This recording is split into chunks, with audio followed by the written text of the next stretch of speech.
There are three transitions, and they're going to affect everything. These are the three revolutions that are taking place. The last time we had a similar transition, we had 2 world wars. Thank you very much for giving me the opportunity to come and speak to you. I've heard a lot about your institution.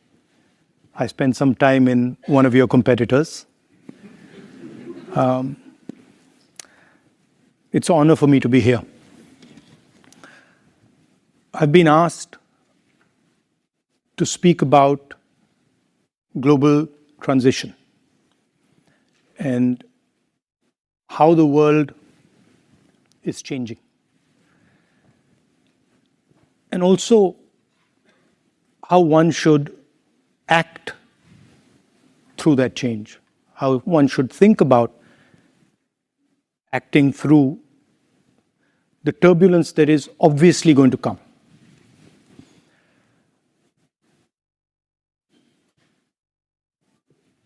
I heard in the introduction that I was a member of parliament until a few months ago.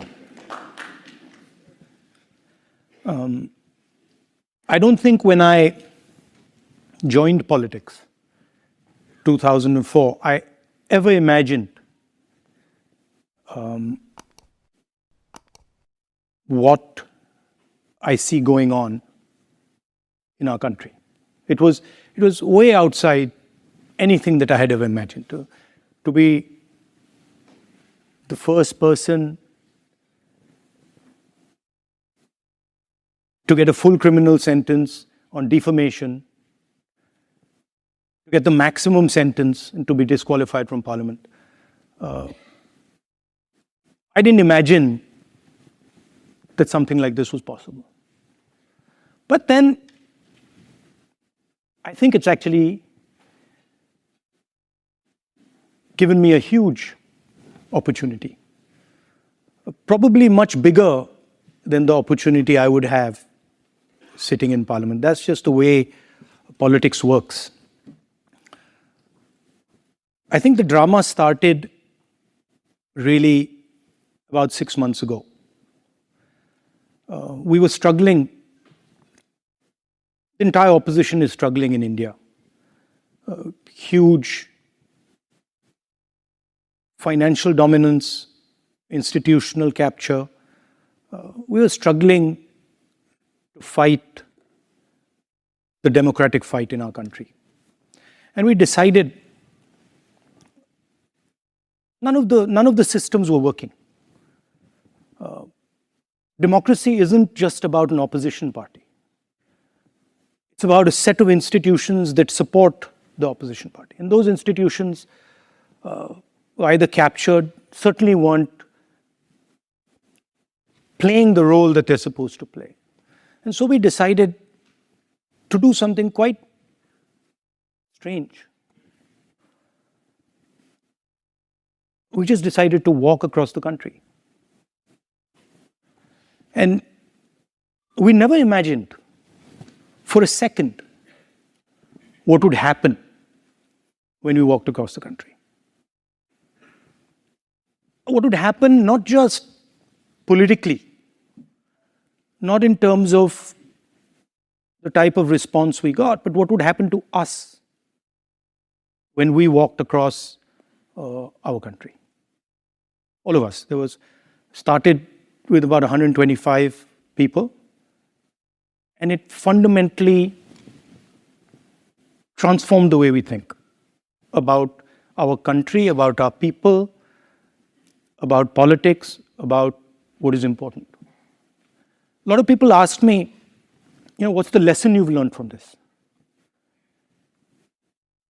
And for a long time, I couldn't quite say what it was. I couldn't answer. I'd say, I've picked up so much information overload, I can't really tell you what this has done. It was the most beautiful experience of my life, by far. It was very painful. I had a knee problem. It's one of those things you get up and you say, okay, we're going to walk 4,000 kilometers. So, at some level, it's a crazy thing to even conceptualize. And I thought that would be, I'm reasonably fit. I thought shouldn't be too difficult. I calculated in my mind. I said, well, what's it going to be? It's going to be 25 kilometers a day. No big deal. And then I had a knee problem. And then the whole thing, the way life works, everything just transformed itself.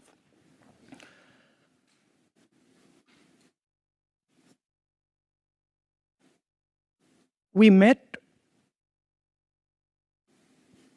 what I would best describe as the soul of our country. And very quickly, in a week, 10 days, a silence descended on us. We couldn't speak. We went from trying to explain things to people. This is why agriculture isn't working. This is how you should think about education. This is how, the healthcare system should look. This is what, we should be doing. And suddenly we just went silent. We all went silent. And we went silent because we came into contact with an intelligence that we had never seen, that we had never even conceptualized could exist. Farmers who many people would say, don't have an education, and then who are explaining things to us in a way that we just are in stunned silence. Right? And we saw this with farmers, with laborers, with small businessmen, everybody. And so this silence descended on us. And we just sort of stopped talking and started listening. And we heard tales of immense suffering. I mean, I can think immediately, I thought about one which sort of, to me, embodied the spirit of my country, our country. I was walking, and a young man came and started walking with me. And I put my arm on his shoulder, and suddenly I realized he didn't have arms. So he had no arms. And I tried to sort of make him a bit comfortable, didn't want him to feel that I know you don't have arms. He wasn't too bothered. And we started talking, and I asked him, listen, what do you do? And he looked at me and he said, I'm a mechanic. The immediate thing in my mind was, he's lying. How can he be a mechanic? He doesn't have arms. It's impossible. So I said, well, I didn't want to be direct. I didn't want to say, you're lying. I said, listen, what cars do you repair? He says, I don't repair cars, I repair motorcycles. So I said, oh yeah, what motorcycle do you repair?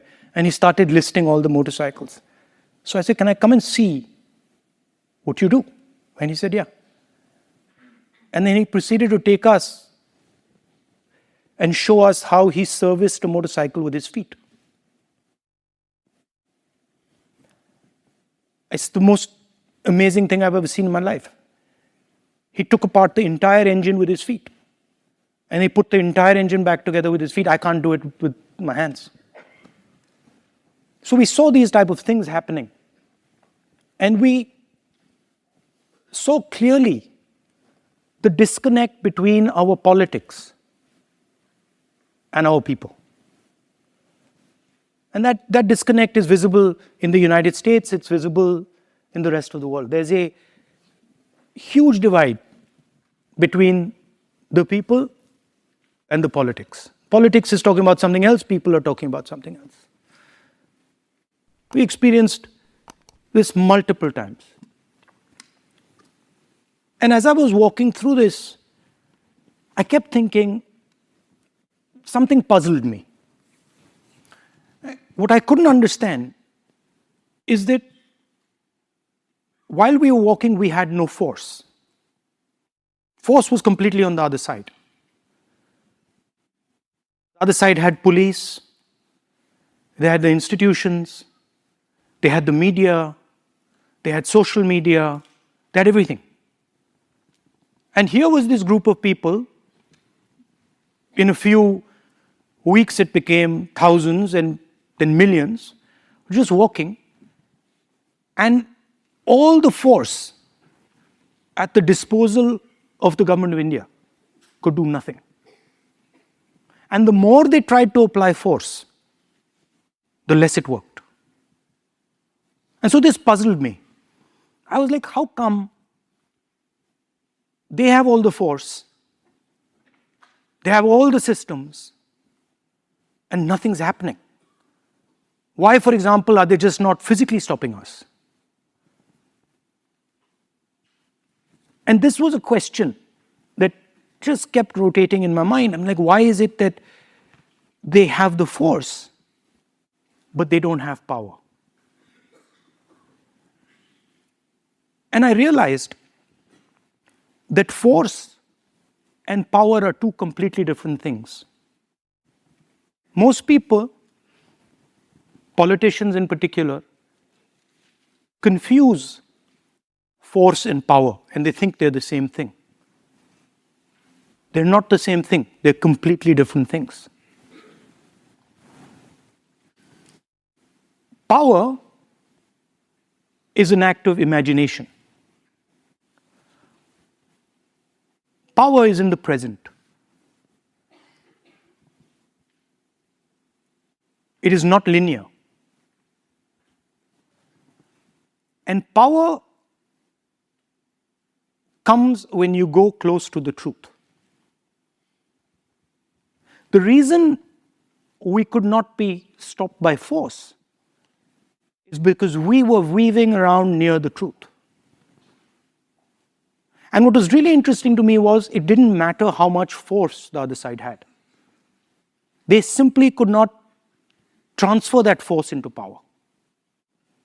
And they kept saying to us, people would ask us, so when are you going to stop? We're like, we're not going to stop, we're going all the way to Kashmir. No, you're not going to be able to go to Kashmir. They told me in Kashmir that, look, if you walk the last 4 days, you're going to get killed. They're going to throw hand grenades on you. I was like, fine, no problem, let them do it. Right? I want to see the person who throws a hand grenade on me. And the security guys, the people from the establishment there, I could see in their face that they just couldn't understand what I was saying. Right? So, this distinction in your life, in your work, is very important. It doesn't matter how much force the other person has. You can still have power. And it is determined by how close you are and how precise you are with regards to the truth. Now, you can see these moments. Mine was a very small one. You can see these moments of power versus truth in history. Big ones. Example, my leader, Mahatma Gandhi, fought the entire British Empire. He had no force. They had all the force, all the structures, the army, everything. Didn't matter. Right? The Declaration of Independence here in the United States, again, a moment of power, a moment of truth. Doesn't matter how much force the other person has. So why am I telling you this? Why am I making this distinction between power and force? And what does it have to do with the transition that we're facing? Well, the transition we are facing, there are three transitions. There is a revolution in mobility. There is a revolution in the energy system. And there's a revolution in connectivity, what we call AI and data. These are the three revolutions that are taking place. And they're going to affect everything. The last time we had a similar transition, a transition of energy, a transition of mobility, we had 2 world wars, right? And it's in times like that, of great uncertainty, of turbulence, that you need acts of imagination. While I was coming here to Stanford University, I was thinking about it. All the work that you do, a lot of the work that you do, robotics, AI, where was the moment of power? The moment of power was when President Kennedy said, let's go to the moon, right? That was not an act of force. That was an act of imagination. And from that, a lot of the work you do has emerged, evolved. And that's the type of relationship the United States and India should be thinking about. A relationship that's based on the true reality of our people. We know in India a lot about the reality of our people. All of you know, you live in our great country. You know the levels of poverty that we have. You also know the amazing amount of skills that we have. The United States has the world's cutting-edge technology. And we already have a bridge between us. It's important that this bridge is not simply a bridge based on force, but it's a bridge based on the reality of our people, on an understanding of the realities of both our people. India has some huge advantages. In a data-centric world, we have one of the largest pools of data. You over here are testament, many of you, to our skill in technology, in software. There are many more young people like you back home who don't have the opportunity you've had, who could augment our capability. So that's what I wanted to leave you with. I think there are difficult times, but there are also times of opportunity. I think there are times when acts of imagination, as I called it, acts of true power, will resonate and can transform the way we think of ourselves. Thank you. Visit our site, EnglishSpeechChannel.com, for exclusive access to video transcripts, offline audio, English lessons, and private classes. Don't forget to explore our free and new ebooks. Also, subscribe to our weekly newsletter for the latest updates. Links in the description below. Thanks for your support.